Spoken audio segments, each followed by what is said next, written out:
Hello everyone and welcome back to another figure review. Today we're taking a look at the S.H.Figuarts Pan and Gil, or Giru from Dragon Ball GT. With Pan's release, the gang is now all here in figure form. But I'll be honest with y'all before we dive into the review, Pan is not my favorite character by any stretch of the imagination, and she's probably one of the things I dislike about GT as a whole. She's just annoying? Sure, and that annoyance does translate over into figure form as well. More so with design choices in one or two areas that I find a little bothersome. But the figure does excel in some areas and doesn't feel nearly as over-engineered to death like GT Trunks. So with that said, let's get into the review. Starting with the packaging, we have an image of Pan and Giru standing side by side, looking like they're ready to go off on an adventure to find those Black Star Dragon Balls. The box is going to be on the smaller side, so what manga style paneling we do get of our protagonists are going to be very limited. But once you turn the box to the right, we can actually see those panels of Pan in various poses.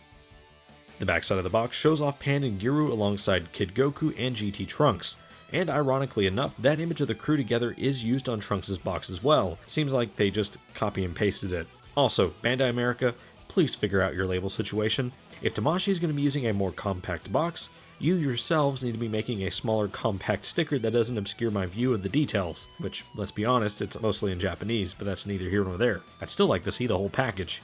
Giggity. Anywho, here's a look at the left side of the box, with a quick look at the top and bottom to round off the packaging. For the paint detail on Pan and Giru, it's going to be pretty basic on the paint apps, but the detail of these two is quite impressive given their size. Pan is obviously going to have paint where it matters, like in the chain, belt, shoes, and shirt sleeves that add those extra little accents of detail. Outside of that, that's pretty much it. Pan has no shading, which is a bit of a bummer, but the detail she brings to the table is alright all things considered. As for Giru, he's got a little bit of paint here and there for his fingertips and toes, and his eye is painted red, which is encased in a plastic lens. Honestly, there's not much else to say about the paint detail.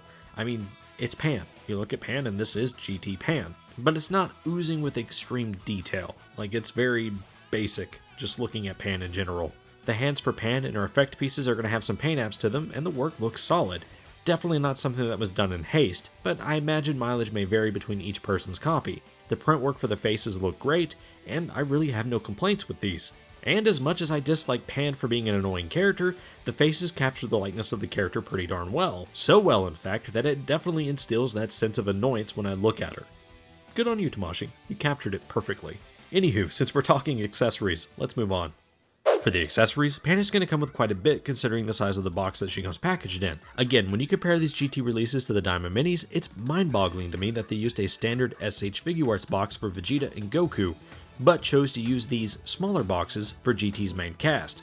Anywho, right out of the box, Pan is going to come with 3 extra faceplates for a total of 4, 3 extra sets of hands for a total of 4, a crossed arms accessory, her backpack, extra hair pieces for more dynamic poses, Giru, and an extra faceplate for GT Kid Goku.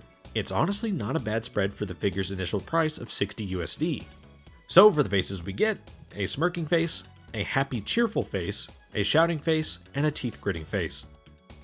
Not including the 2 fists that come attached, we get 2 somewhat clenched hands perfect for Kamehamehas, 2 sets of splayed out hands, 1 normal, and the other set with energy effect pieces attached. You can remove the energy effect pieces, but then you're left with the peg on the hand and it looks really weird. Now, to get Pan's backpack on, you will need to detach her arms from the sleeves. Tamashii does warn that these straps are very fragile, so do take extreme caution when putting them on. You can remove the straps from the bottom of the backpack, but just be very careful doing it, as again, these are very fragile pieces.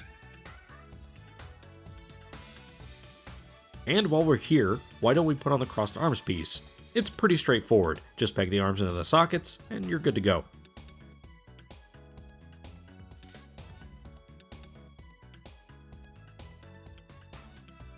Now, as far as that extra faceplate for Goku, here's what that looks like. Now, as for what's missing, there isn't much that I can think of. Maybe the only thing that comes to mind is a Black Star Dragon Ball. That's the whole point of the first arc of GT, which is their quest to find the Black Star Dragon Balls before the Earth explodes in a year's time. So it would make sense for Tamashii to package one with Pan, much like other releases from the Dragon Ball line. If the GT line of Dragon Ball is going to continue, why not include them? It would have also been an easy repurposing of the Earth Dragon Balls from the OG Dragon Ball wave of figures. Just a thought. All right, let's get into the articulation here for Pan. So as far as the articulation goes for Pan, this is where I start having issues with the figure. It's not the $60 price tag for her size, or the limited amount of accessories that she comes with, or even the lack of shading and paint. It's more so with the design choices of the articulation. The arms are probably the most questionable part of the figure. Everything else is really solid. It's just the arms kill it for me. And we'll talk about it as we get into her articulation. Now, the modern marvel that is Giru and the engineering tied to Giru is... we're going to have to spend some time on that one. There's going to be a separate articulation section for Giru, and I think he's deserving of it, because there's a lot going on here that we'll have to talk about. So, let's set Giru aside first, and then let's take a look at Pan.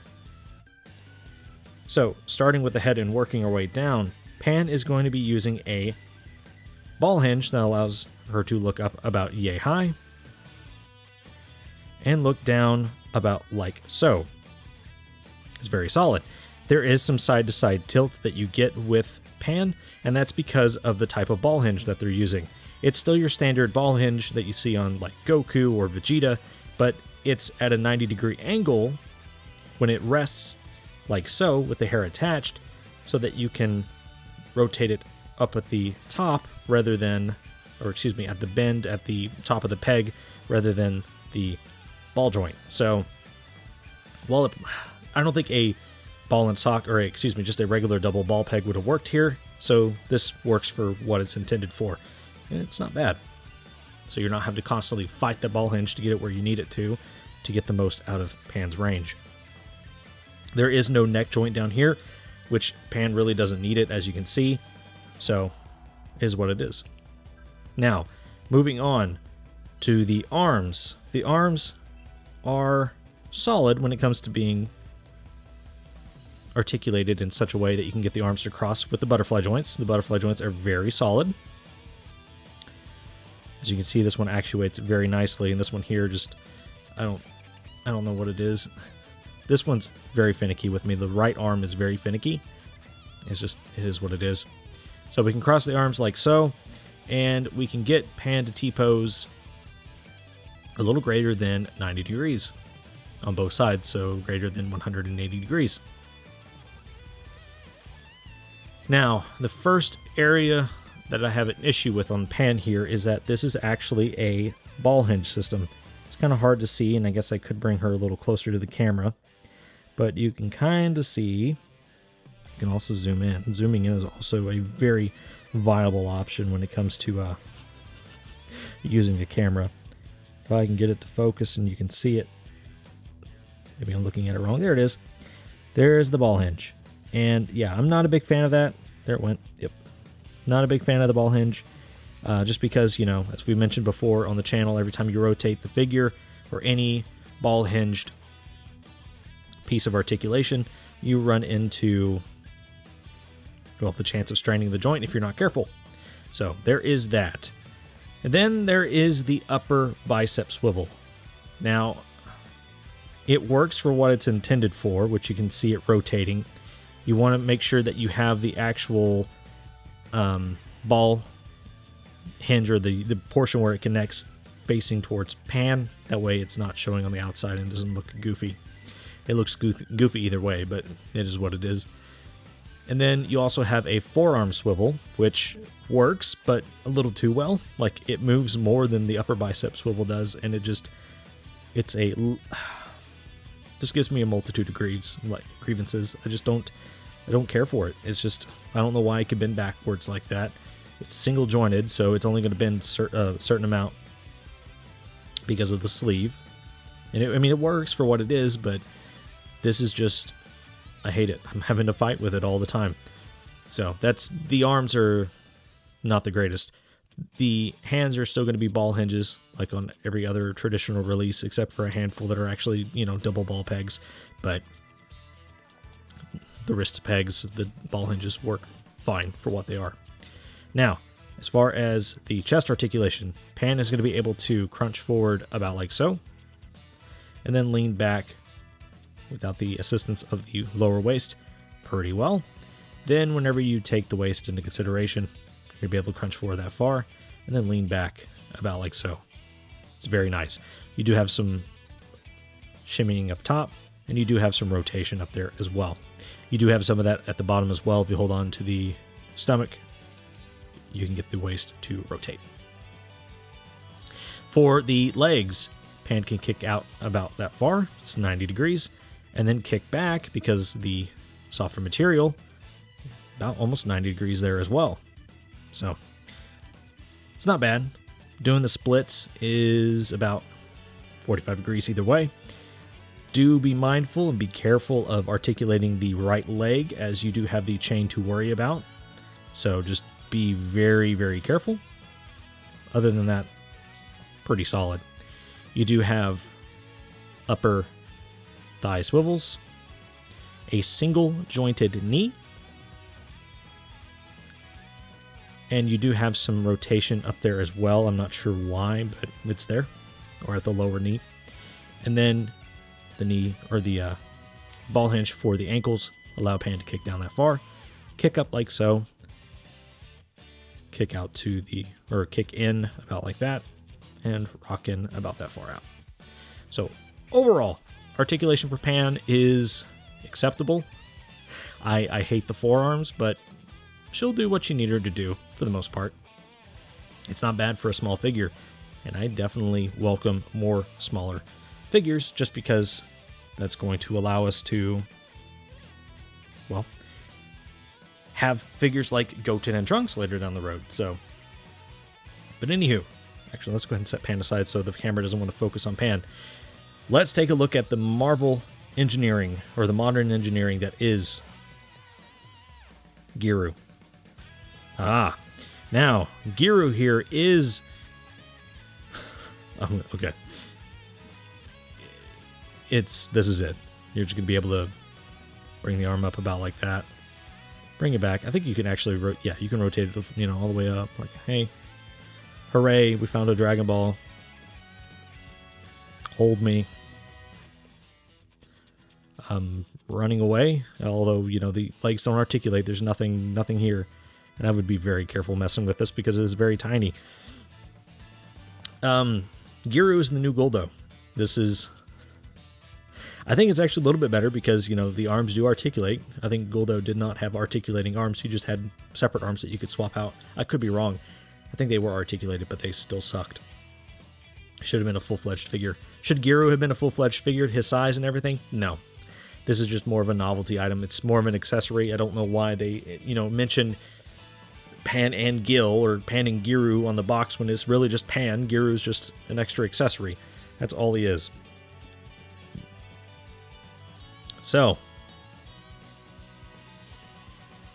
final thoughts on articulation for Pan and Giru. If Pan's arms were just a little bit better than what they are, I would say it's an easy 10 out of 10. But I still hate Pan as a character. I can't look past it, I'm sorry. But the arms are not... I think the arms are definitely what's holding it back, is what I'm trying to say. The arms are holding Pan back from being a solid articulating figure. Otherwise, I think what they've done here is very good. It's a very well articulating figure when you take out the arms. The arms are god-awful. I do not care for them. Giru, I mean, it's just posable arms on a statue. That's all it is. Like, he's just not very good. But anywho, I'm going to stop ragging on these figures.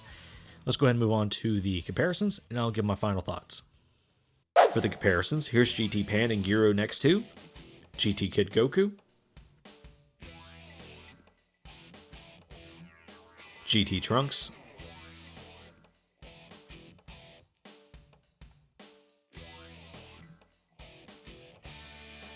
Ultimate Gohan from Dragon Ball Super, Superhero,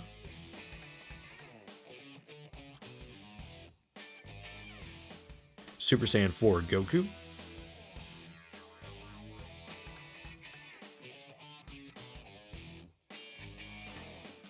and Super Android 17.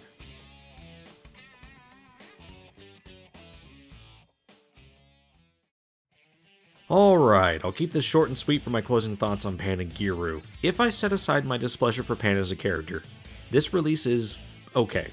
And it checks the box for rounding out your main cast of GT characters from the Black Star Dragon Ball saga, at least the protagonists.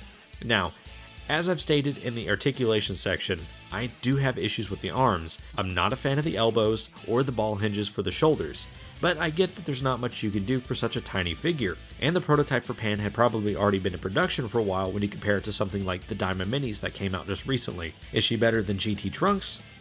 That's debatable. At the time of recording this video, I have not reviewed GT Trunks. From what time I've had to play around with Trunks, he's better than Pan despite being over-engineered, but for everything she comes with, I think Tamashii did okay, even if $60 may seem a little steep to some. For me, this release also gets into murky territory as far as collecting as a hobby versus collecting to keep up with the line. I know a lot of folks preach collect what you want and pass on what you don't, and that's fair. This is one for me that I begrudgingly picked up because I want to keep up with the releases so I don't have to backtrack and pay scalper prices later down the road.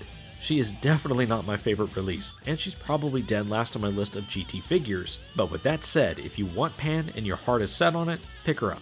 Fortunately though, if you missed the pre-order window on Premium Bandai, or her restock during Tamashii's Lightning Nanosecond week, you're going to be at the mercy of the aftermarket, and that's going to run you about $100 before shipping and tax. Now, I'm just hoping we can finally move on to the other big bads from the series, like Super Baby 2, General Rildo, the Shadow Dragons, or maybe even get a GT Vegeta with an optional faceplate that has a mustache. Now that, I would pay money for. But that's going to bring us to the end of the review. I'd like to thank you, the viewer, for making it to the end. If you haven't already, kindly hit the like button and subscribe, as it helps me out and keeps the channel growing. Plus, I've got other reviews up and more to come. I'd also like to hear your thoughts on Pan. Was she an easy pickup for you or a hard pass? Also, just because I ragged on Pan as a character doesn't mean that the figure is necessarily that bad. Yes, I do have issues with the figure, but more so I have issues with Pan as a character. So hopefully this review didn't sound like I was ragging on Pan the entire time when I was actually trying to give a critical review of the figure. But as always, this has been Delete Reviews, and I'll catch y'all in the next one. Peace.